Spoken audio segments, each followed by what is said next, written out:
आरोप लगे हैं अब्दुल्ला, जो आपके परिवार पर भ्रष्टाचार के आरोप लगे हैं, उसको लेकर आपको नहीं लगता चुनाव के समय आपसे सवाल यही आएगा, मुझे उम्मीद थी। तो आप जवाब दीजिए ना सर। नहीं, मुझे आपको जवाब देने की कोई जरूरत नहीं। सर जवाब देना।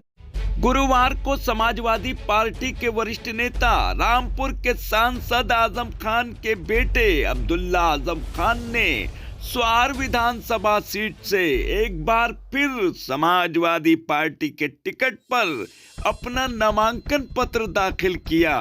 बता दें कि 2017 विधानसभा चुनाव में जीतने के बावजूद उनके 2 अलग अलग जन्म प्रमाण पत्र होने के चलते उनके विधायक पद को न्यायालय में चुनौती दी गई थी, जिस पर उच्च न्यायालय ने उनकी विधायकी रद्द कर दी थी। अब जब अब्दुल्ला आजम एक बार फिर चुनाव मैदान में हैं, लगता है कि उनको अंदेशा है कि चुनाव आयोग उनका नामांकन पत्र खारिज ना कर दे।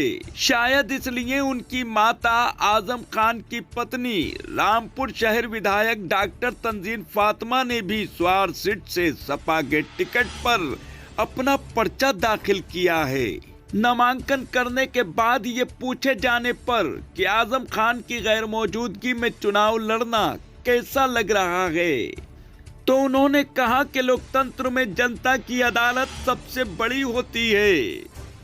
तो वहीं अब्दुल्ला आजम खान ने कहा कि मंडल में पुराने अधिकारियों के रहते रामपुर में निष्पक्ष चुनाव होना असंभव है। रामपुर से रेड हैंडेड हिंदी समाचार पत्र के लिए साजिद खान के साथ इकबाल खान की रिपोर्ट। तो बिना आजम खान की मौजूदगी में कैसा लगा आपको? देखिए, हालात ने बहुत कुछ लड़ना सिखा दिया है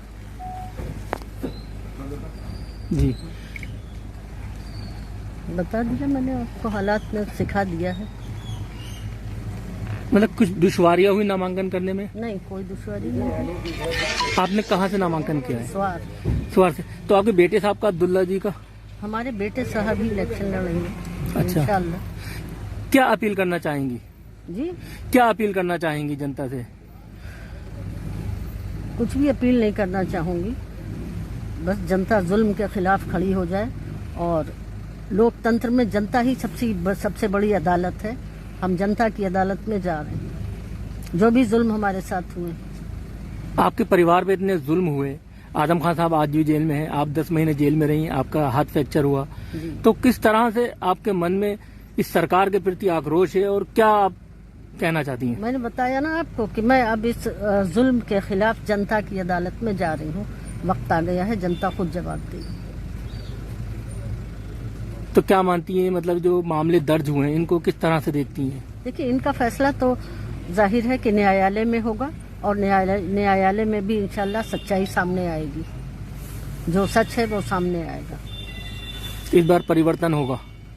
देखिए, मैं ये सब कुछ नहीं कह रही हूँ, लेकिन मैं बस यही कह रही हूँ कि जो हमारे जो परिवार पर और बेगुनाहों पर जो मुकदमे लिखवाए गए हैं उनका फैसला तो न्यायालय में ही होगा। किससे मुकाबला मान रही है?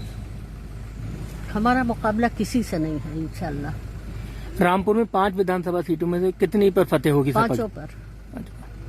आजम खान की गैर मौजूदगी में कितना लोगों को उनकी कमी महसूस हो रही है आपके अलावा, और जो उनके चाहने वाले हैं? वो तो आप देख ही रहे होंगे, बाइट्स रोज आती हैं, लोग क्या कह रहे हैं। कौन से इतने अफसर हैं जिनकी वजह से? इतने अफसर नहीं है, बस एक अफसर है, मैं उनका बता चुका हूँ। उनके रहते इस मंडल में निष्पक्ष चुनाव नहीं हो सकता। क्या वो बीजेपी कैंडिडेट को सपोर्ट कर रहे हैं? वो अफसर कौन है? वहाँ से ये भी तय होता है कि बीजेपी से कैंडिडेट कौन होगा। अच्छा, एक घंटा और आधे घंटे इस बात का फोन पे डिस्कशन होता है कि तुम चुनाव कैसे लड़ो। उनके कॉल रिकॉर्ड दिखवा लिए जाए उन लोगों के। आप इन सब चीजों को लेकर आयोग को शिकायत करेंगे? ये मैं कर भी चुका हूँ और आगे भी करूंगा। ये क्या? और आपके माध्यम से मैं अभी भी चुनाव आयोग से अपील करता हूँ कि 2 चीजें, एक निष्पक्ष चुनाव होना चाहिए। अगर निष्पक्ष चुनाव होना चाहिए, जो अधिकारी यहाँ पर 2 चुनाव पहले से करा चुके हैं और उन 2 चुनाव में उन्होंने जो किया वो पूरे देश ने देखा जी। कोई बात छुपी हुई नहीं है। पूरे जिले को भैंस चोरी और बकरी चोरी के मुकदमों में मुलजिम बनाया गया।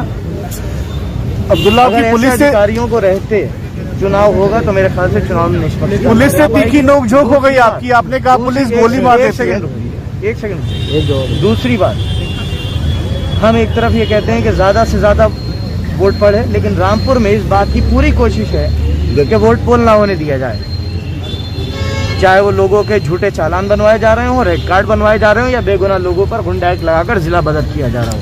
ये चलन है और मैं चुनाव आयोग से इस बात की दरख्वास्त करूंगा कि वो रामपुर के मामलों पर संज्ञान ले, ऐसे अधिकारियों को यहाँ से मंडल से हटाए, या फिर मैं सरकार से भी ये पूछूंगा कि बाकी अधिकारियों में वो सलाहियतें क्यों नहीं हैं कि उनकी जगह कोई दूसरा अधिकारी नहीं आ रहा, उनका एक्सटेंशन नियमों को ताक पर रखकर क्यों बढ़ा दिया गया।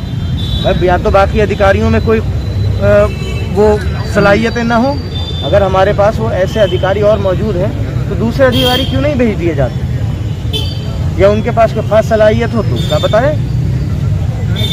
अब्दुल्ला, आप सीधे आरोप लगा रहे हैं कि यूपी पुलिस गोली मार देती है।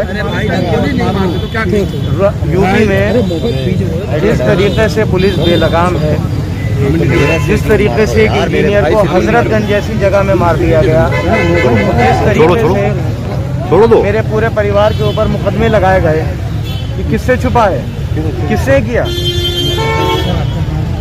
55,000 रेड कैट पार्टी का।